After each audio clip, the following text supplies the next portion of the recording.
Hello, it is 9 p.m. in Artha. This time to English New Edition for tonight headlines. We have the head of state receives an emissary from his Comorian counterpart.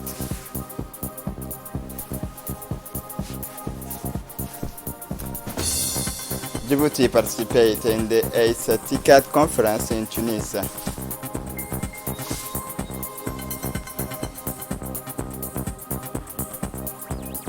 For the international scene, monsoon causes over 1,000 deaths and destroy 1 million homes in Pakistan. Welcome to our newsroom.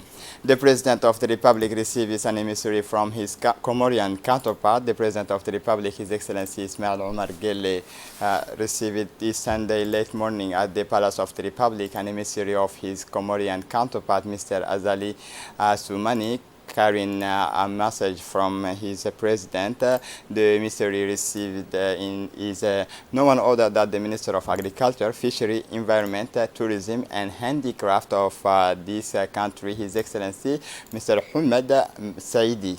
The audience served in addition to the delivery of the message as a framework of the discussions of bilateral relations, as well as ways and means to promote and develop them further. The Republic of Djibouti and the Union of Comoros shares a number of similarities, including a geographical location is conducive to the practices of economy based on the maritime activities, and they plan to enter into the strategic partnership for development based, among other things, on the establishment of a more sustained level of exchanges of expertise.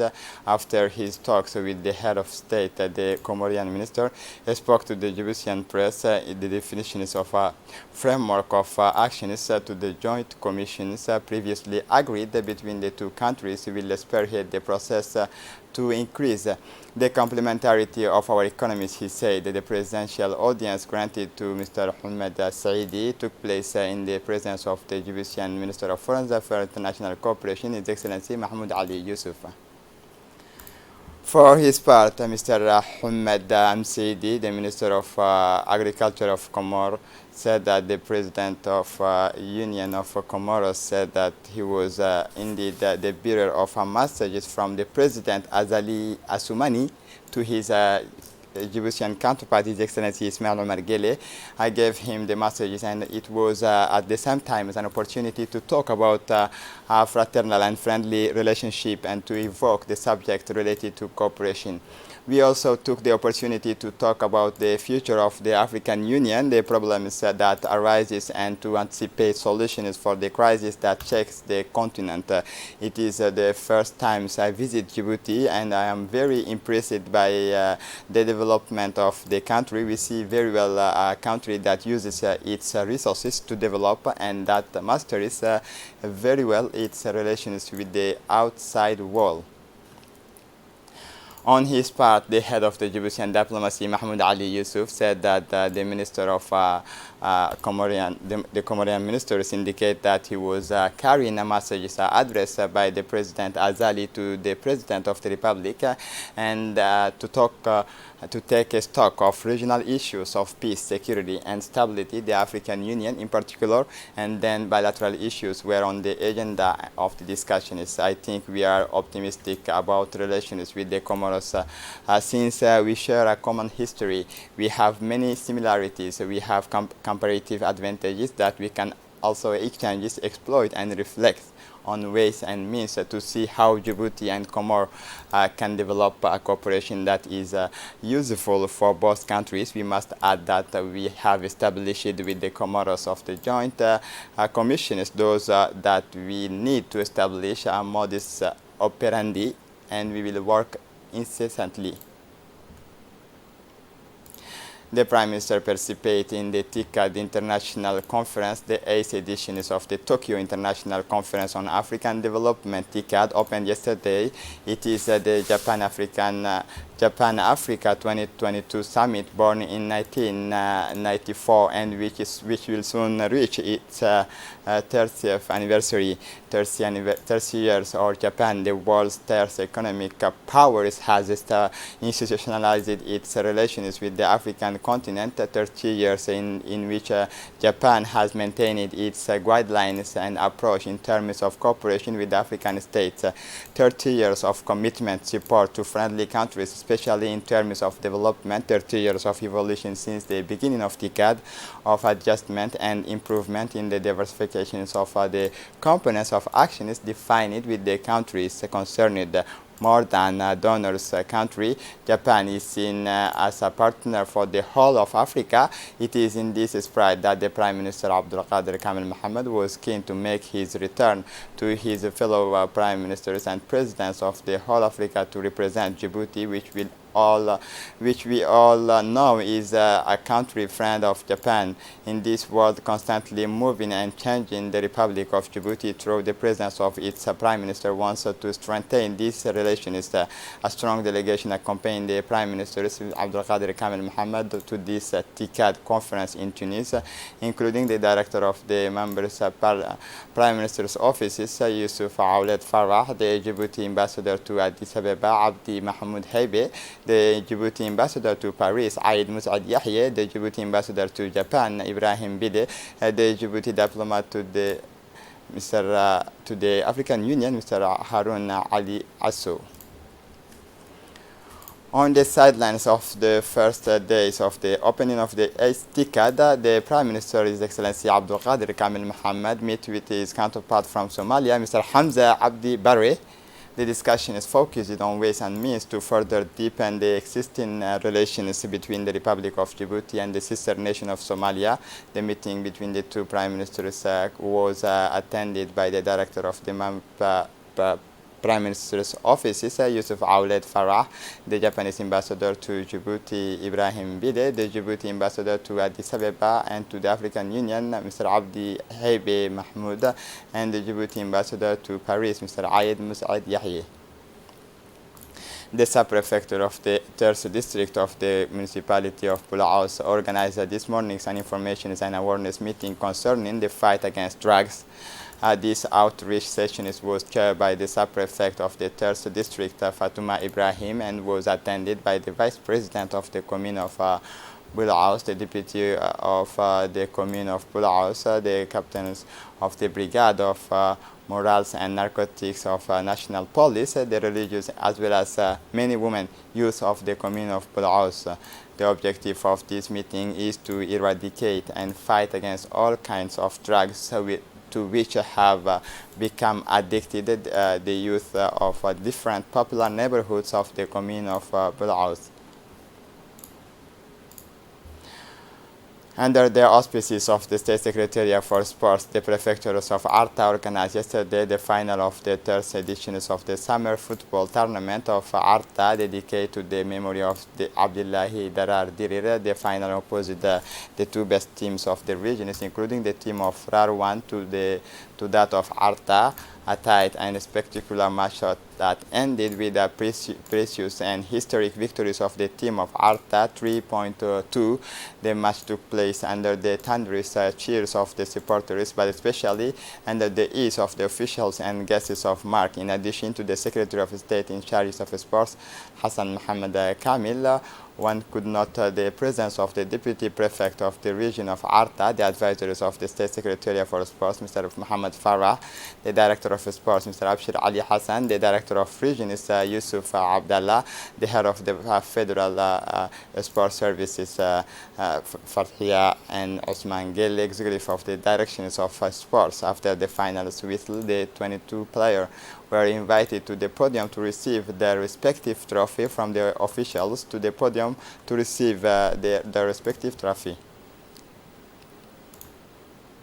The President of the Port and Free Zone Authority, Abu Bakr Umar Hadi, in collaboration with the China Merchant Group, today donated food to more than 300 Djiboutian households. The event was held at the National Free Trade Zone. Climate change has caused several drought in Djibouti as well as in many countries in the region, which has led to the desertification of agricultural land and plunged many households in a situation of precariousness. Climate disruptions could indeed cut agricultural production, especially in rural areas that are already suffering from food insecurity. These food donations consisting of flour, sugar, potatoes, and oil came to alleviate the daily life of this household of many families.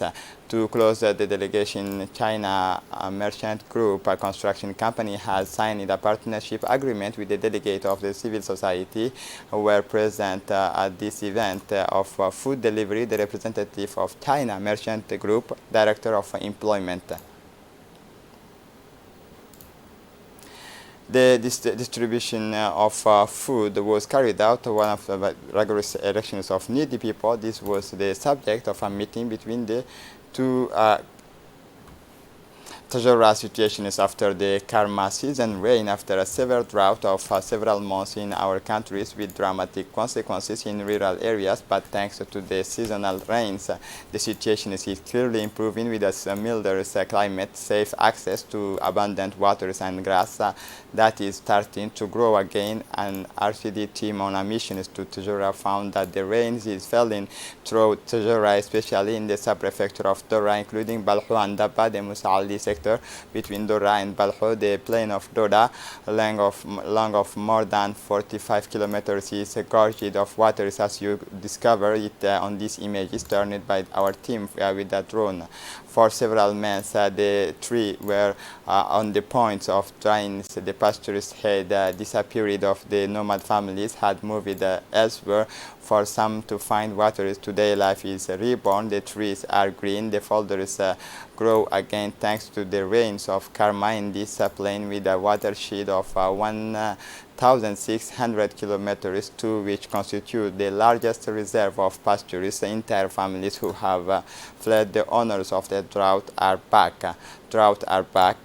Nomads from all parts of Tajura, Goda, Wilma, Mabla regions are converging on this plain. Already the cattle and all kinds of bovine, goat, camels are visible at the edge of the Dora forest, and even the wild animals have returned. Since its creation, the Coast Guard's main mission is the security and surveillance of the territorial waters and coast of our country. In its prerogative, the Coast Guard in the first lines to provide assistance. Listen for more detail. Its creation, the Coast Guard's main mission is the security and surveillance of the territorial waters and coasts of our country. In its prerogatives, the Coast Guard is in the first line to provide assistance in emergency situations at sea. It provides assistance at boats and ships in difficulty on the sea coasts and in the open sea. During the summer period, the Djibouti Coast Guard remains constantly mobilized and activates its emergency plan of assistance called Safe Sea, a plan intended to rescue quickly and conduct a permanent surveillance in all maritime areas of Djibouti. To implement this plan, the Coast Guard mobilized large means on alert with 4 patrol boats of rapid intervention.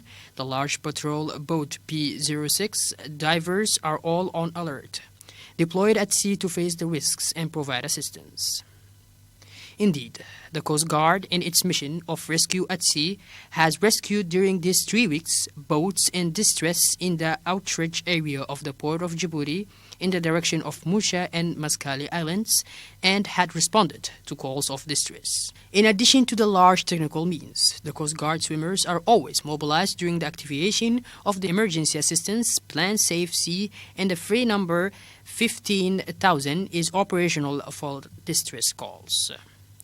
Given these disturbed weather conditions, characterized by the conjunction of a rough sea and strong winds, the Coast Guard advises against any practice of leisure or outing at sea and calls for the utmost caution, professionals of the sea as well as fishermen or walkers. We have just learned the death of the late Al-Hajj Muhammad Ismail Al-Sowe, which occurred on August 20 in Liège, Belgium. He left behind him his wife and his 9 children and 10 grandchildren. The Mawlid will take place on Monday, 29th August 2022 at 2 p.m. at Gabot 4.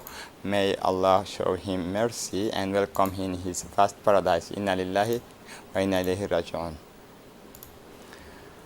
For the international scene in Pakistan, the monsoons causes more than 1,000 deaths and destroy a million houses according to the authorities. More than 33 million people have been affected by the floods comparable in the intensity According to to the those. authorities, more than 33 million people have been affected by the floods, comparable in intensity to those of 2010. Floods caused by monsoon rains that began in June have now claimed more than 1,000 lives in Pakistan. According to the death toll released Sunday, August 28 by the National Disaster Management Authority, which is also known in short as NDMA, in the last 24 hours, 190 people have died, bringing the death toll to 1,033, as heavy rains continue to fall in parts of the country. And to close up this edition, sports football 9-0 Liverpool ridiculizes Bournemouth and equals record in Premier League. Listen for more detail. Liverpool crushed Bournemouth 9-0 to finally sign the first success of its season during the fourth day. After two draws and a defeat at Manchester United to start the season, the Reds have returned to success. And they didn't go at it with the back of the spoon. Eager to get back on track, Jurgen Klopp's men literally exploded Bournemouth, humiliated them 9-0. This is it for the news. Thanks for watching us. Have a good evening.